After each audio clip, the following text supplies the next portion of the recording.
les conséquences, je dis bien les conséquences, et les enjeux et les perspectives extrêmement sinistres de la prise en otage de toute l'économie algérienne par M. Kamel Zik, avec les nouveaux blocages, les nouvelles mesures de restriction, d'interdiction des importations et d'encadrement extrêmement brutal des opérations financières à l'étranger des entreprises algériennes, est en train de provoquer un séisme économique en Algérie. Toutes les sociétés qui ont un registre de commerce qui commence par le chiffre 6, ce sont les entreprises qui sont dans le secteur des services, ne peuvent pas faire des importations. Elles n'ont pas le droit d'importer ni des services, ni du matériel. Un restaurant, un hôtel, etc., il a besoin de biens matériels. Le Sheraton, par exemple, n'a plus le droit aujourd'hui d'importer des draps. Les draps depuis l'étranger, c'est interdit. Les shampoings depuis l'étranger, c'est interdit. Les produits d'hygiène depuis l'étranger, c'est interdit. Les sociétés de maintenance et de réparation des ascenseurs ne sont plus autorisées à importer. Du coup, quand les ascenseurs tombent en panne en Algérie, dans un immeuble, même les banques, ils ont un ordinateur qui tombe en panne, ils ont des serveurs, ils ont des climatiseurs, ils ne sont pas disponibles en Algérie, il faut les importer. Ils n'ont pas le droit. Ils sabotent la croissance économique du pays pour préserver quelques milliards de dollars qui doivent rester dans les réserves de change. Les conséquences, je dis bien les conséquences, et les enjeux et les perspectives extrêmement sinistres de la prise en otage de toute l'économie algérienne par M. Kamel Zik, son agenda, sa politique et sa nouvelle doctrine qui est appliquée arbitrairement depuis le 9 juillet 2025 avec la bénédiction du président Abdelmadjid Tebboune.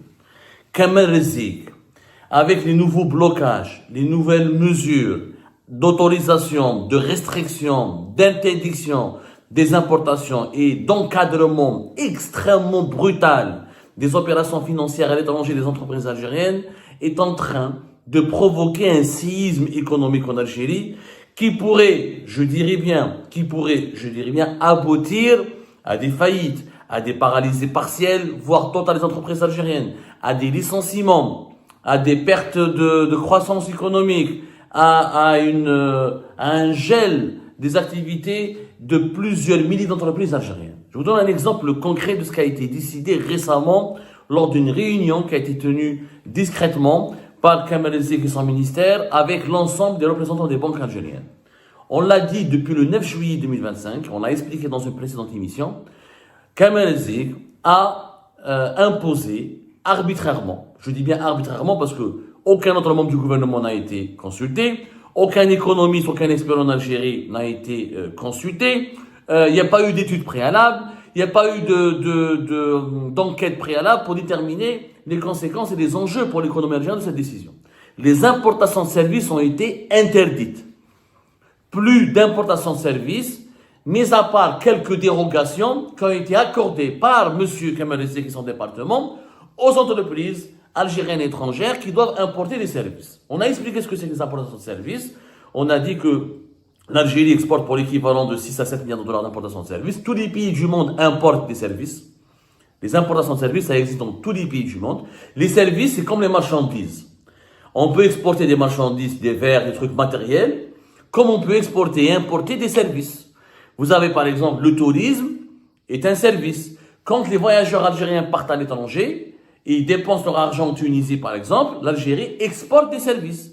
Mais quand les touristes étrangers viennent en Algérie, l'Algérie là accueille donc des touristes. Donc là, elle importe des services. Donc plutôt quand le touriste algérien part en Tunisie, l'Algérie c'est une importation de services parce que le touriste algérien dépense son argent à l'étranger. Mais quand le touriste étranger vient en Algérie, c'est une exportation de services parce qu'on ramène des devises depuis l'étranger vers l'Algérie.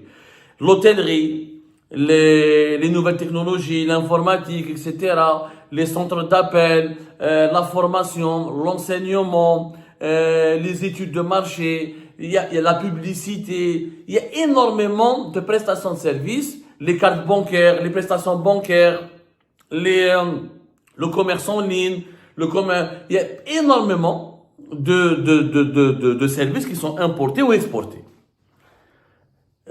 Kamel Zik, en dépit des critiques qui ont été soulevées et des protestations qui ont été soulevées par le blocage des importations de services, n'a pas fait marche arrière et le 11 août dernier, aux représentants des banques algériennes, il leur a signifié que toutes les sociétés qui ont un registre de commerce qui commence par le chiffre 6, en Algérie, les entreprises qui ont les chiffres dans le registre de commerce commencent par le chiffre 6, ce sont les entreprises qui sont dans le secteur des services, le commerce, l'hôtellerie, la restauration, tout ce qui n'est pas production de biens et de marchandises matérielles. Ces entreprises qui ont un registre de commerce d'opérateurs de services ne peuvent pas faire des importations. Elles n'ont pas le droit d'importer ni des services, ni du matériel qui est lié à leurs services. Il faut savoir que une entreprise, par exemple, un hôtel, prenons le cas de Sheraton, pour que vous compreniez bien, le Sheraton en Algérie aujourd'hui n'a plus le droit d'importer des produits qui sont essentiels pour son activité. Un restaurant, un hôtel, etc., il a besoin de biens matériels. Le Sheraton, par exemple, n'a plus le droit aujourd'hui, à cause de Kamal Zik, d'importer des draps. Les draps depuis l'étranger, c'est interdit. Les shampoings depuis l'étranger, c'est interdit. Les produits d'hygiène depuis l'étranger, c'est interdit. Dans un hôtel, il y a des équipements, il y a des machines. Un hôtel, il y a par exemple, il a une piscine, un système de filtrage, etc. Il a des machines à café, il a un restaurant, il y a des cuisines, il y a des équipements. Certains de ces équipements sont importés. Il faut que les ramène depuis l'étranger. Ou les pièces, même les pièces de rechange, ou les composants pour réparer ces équipements ne sont pas disponibles en Algérie, il faut les importer, sont produits à l'étranger. Le Sheraton ne peut rien importer. Il doit demander l'autorisation de Kamal Zik pour y attendre l'autorisation de M. Kamal Zik pour que le Sheraton puisse travailler. C'est quand même incroyable. Par exemple, un architecte étranger, les études, faire une étude de conception, faire une étude d'environnement, faire la conception d'un nouveau bâtiment, souvent c'est des cabinets d'architecture étrangers. Par exemple, si le Sheraton d'Alger veut employer les services d'un architecte étranger pour revoir sa conception ou faire une rénovation, il ne peut plus le faire. Ils n'ont plus le droit. Ni le Sheraton, ni aucun hôtel en Algérie. J'ai cité l'exemple du Sheraton parce que c'est l'hôtel le plus connu. C'est l'hôtel le plus prestigieux de l'Algérie. Sheraton d'Alger, d'Annaba et d'Oran. C'est la chaîne hôtelière la plus connue, la plus prestigieuse de tout le pays. Donc, elle est paralysée. On n'imagine pas, quand le populisme, parce que quand le dirigeant algérien font preuve de populisme, quand ils expliquent, c'est important, on n'a plus besoin d'importer, l'importation c'est la dépendance vis-à-vis de l'étranger, on doit préserver nos devises, économiser nos devises, les Algériens adhèrent à ce discours, mais on leur dit pas les conséquences. On leur dit pas les conséquences désastreuses. Le Sheraton demain, parce que tous les draps sont pas produits en Algérie, pour un certain standing, il y a certains produits de luxe qu'il faut ramener d'Algérie, de l'étranger, qui sont pas disponibles. Donc le Sheraton est paralysé. Est vraiment paralysé, bêtement. Bêtement paralysé. Donc, on perd en prestation de qualité, on perd au niveau du prestige, et du coup l'hôtel pourrait se dégrader, il perd sa clientèle. C'est des pertes financières importantes. Il n'y a pas que les hôtels, comme un exemple. Par exemple, la maintenance des ascenseurs. L'ascenseur, la maintenance, c'est des services. Les sociétés qui sont spécialisées dans la maintenance des ascenseurs en Algérie, elles ne produisent pas l'ascenseur. Elles sont spécialisées dans sa maintenance. Mais pour la maintenance et la réparation d'un ascenseur, il y a des fois des pièces, des équipements qu'il faut importer. Et les sociétés de maintenance et de réparation des ascenseurs ne sont plus autorisées à importer. Parce qu'elles sont considérées comme des entreprises de services. Du coup, quand les ascenseurs tombent en panne en Algérie, dans un immeuble, kahla. Et la djouza mskina, une vieille femme, ou une personne malade, ou quelqu'un ne peut plus emprunter un ascenseur, parce que pour réparer un ascenseur, il faut des pièces. On ne produit pas 100% de l'ascenseur. Aucun pays au monde ne produit 100% de l'ascenseur. Il y a toujours des pièces, et toujours des composants qu'il faut ramener d'étrangers. Si les composants et les pièces ne sont pas disponibles en stock, parce que les sociétés de maintenance et de réparation des ascenseurs ne peuvent pas importer, on aura des gros dégâts, et beaucoup d'ascenseurs en Algérie seront en panne. Déjà, nous avons un gros problème d'ascenseur, et que pour trouver un ascenseur dans un immeuble en Algérie, c'est déjà un luxe. L'entretenir et la maintenance, c'est déjà encore plus compliqué. Avec cette interdiction d'importation, les entreprises qui sont chargées de la réparation et de la maintenance des ascenseurs ne peuvent plus travailler. Donc on aura des grosses pannes partout, et plus personne ne peut travailler. Les banques algériennes, par exemple, je l'ai expliqué 1000 fois, les banques, elles ne produisent pas. C'est des établissements de services. Elles prêtent, elles donnent de l'argent, elles cachent votre argent, elles vous donnent un temps d'intérêt, elles vous proposent des investissements, des produits financiers. Mais les banques, elles doivent faire quoi? elles doivent importer certains produits. Les banques doivent payer des systèmes, le SWIFT par exemple, pour payer un système d'abonnement pour les virements internationaux. Il faut payer pour avoir la carte Visa, la carte Mastercard. Alors, pour Kamel Zik, quand les banques ont protesté, il leur a promis, ils ont commencé, les banques algériennes, à obtenir des dérogations pour payer en devise le système SWIFT ou pour payer les frais pour Visa et Mastercard et avoir les visas. Sauf que Kamel Zik leur a interdit d'importer les cartes. Parce que la carte Visa n'est pas fabriquée en Algérie. Elle est fabriquée à l'étranger. On fabrique certaines cartes de paiement bancaire, mais les cartes Visa et Mastercard, on ne les fabrique pas. Donc il faut payer. La banque algérienne peut payer Mastercard, les organismes Mastercard et Visa, pour les abonnements nécessaires pour les frais d'utilisation de leur carte, mais la fabrication de la carte elle-même, on ne peut pas l'importer. Donc on commence à avoir une pénurie de cartes bancaires de paiement. Je parle des cartes bancaires internationales. Je ne parle pas de la carte CIB. T'as dit qu'on peut la fabriquer en Algérie. C'est pas le cas de la carte Visa, de la carte Mastercard. Donc, même les banques, ils ont un ordinateur qui tombe en panne, ils ont des serveurs, ils ont des climatiseurs, ils ont des équipements spécialisés, etc., qui ne sont pas disponibles en Algérie. Il faut les importer. Ils n'ont pas le droit. Parce que ce sont des entreprises de services. Donc, une banque algérienne, demain, son serveur est en panne, les pièces de ce serveur ou de ce serveur n'est pas disponible en Algérie, la banque t'abaisse.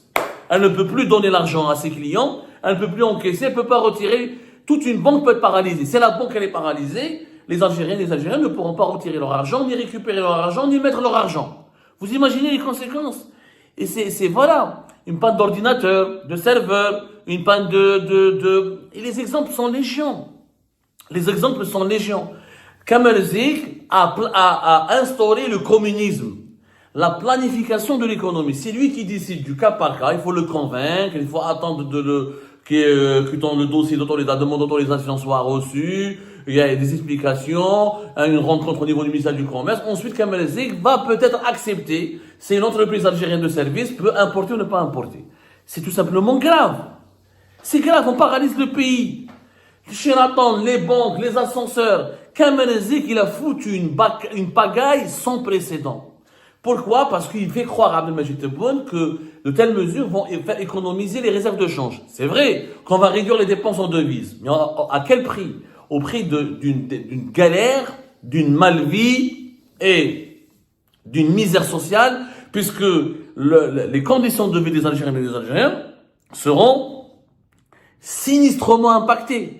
On va à la banque peut te dire, tu peux pas retirer de l'argent parce que les serveurs sont tombés en panne, n'arrivent pas à les réparer, parce qu'on peut pas importer les pièces, etc. Ou là, on peut pas recourir à une société étrangère pour les maintenir. On peut pas importer je veux une carte bancaire Visa ou la Mastercard, je peux pas l'obtenir parce que son importation est interdite. L'hôtel, ça peut se dégrader parce qu'il y a des équipements, etc. ou des produits qui ne sont pas disponibles parce qu'il faut les importer et Kamel Zik ne veut pas. Je peux pas emprunter un ascenseur parce que l'ascenseur il est en panne, parce que les sociétés de maintenance ne peuvent pas travailler parce qu'elles ne peuvent pas importer des pièces de rechange. C'est une catastrophe. C'est une catastrophe. Les conditions de vie, et ça c'est que des exemples, les cliniques privées par exemple, ce sont des établissements de services, et elles n'ont pas le droit d'importer, il faut des dérogations. Et le temps de ramener une dérogation pour un scanner, pour je ne sais pas quoi, il y a des malades algériens qui ne pourront pas se soigner. Et les exemples sont encore plus légion, je peux vous donner 1 heure d'exemples. Mais c'est pour vous dire, c'est que les mesures de Kamel Zik, elles sont irrationnelles. On va provoquer la malvie, l'aggravation des mauvaises conditions de vie de la population algérienne pour préserver quelques millions et quelques centaines de millions d'euros, voire même, c'est quoi 10 milliards d'euros dans un pays de presque 50 millions d'habitants? Est-ce qu'on doit économiser l'argent du pays au détriment de la santé, du bien-être, du confort et de l'épanouissement de sa propre population? On n'a jamais vu ça. Il y a un problème de rentrée d'argent, il faut l'attaquer autrement. L'Algérie, si elle doit gagner plus de devises, elle doit justement investir, produire, encourager les entreprises, les mettre à l'aise, leur faciliter la vie. C'est ce qu'il faut faire. Nous, on fait le contraire. On manque d'argent. On est conscient que les réserves de change sont en train de baisser, que l'État il est déficitaire, que le pays commence à être déficitaire. On a besoin des devises, mais pour cela, il faut absolument qu'on travaille. Pas qu'on sabote le travail. Il faut entreprendre, pas saboter les entrepreneurs. Quand on sabote les hôtels, il n'y aura pas des touristes qui vont venir chez nous. Quand on sabote les banques, les gens ne vont pas investir, ne vont pas mettre leur argent dans les banques. Quand on sabote les immeubles, les ascenseurs, les gens ne vont pas investir dans l'immobilier. Donc, on crée l'effet catastrophique, c'est que on crée de la décroissance, on crée une chute de la croissance, on crée de l'appauvrissement et on alimente la misère sociale. Kamel Zik, c'est ce qu'il est en train de faire. Il crée de la misère sociale, de la pauvreté. Il sabote la croissance économique du pays pour préserver quelques milliards de dollars qui doivent rester dans les réserves de change.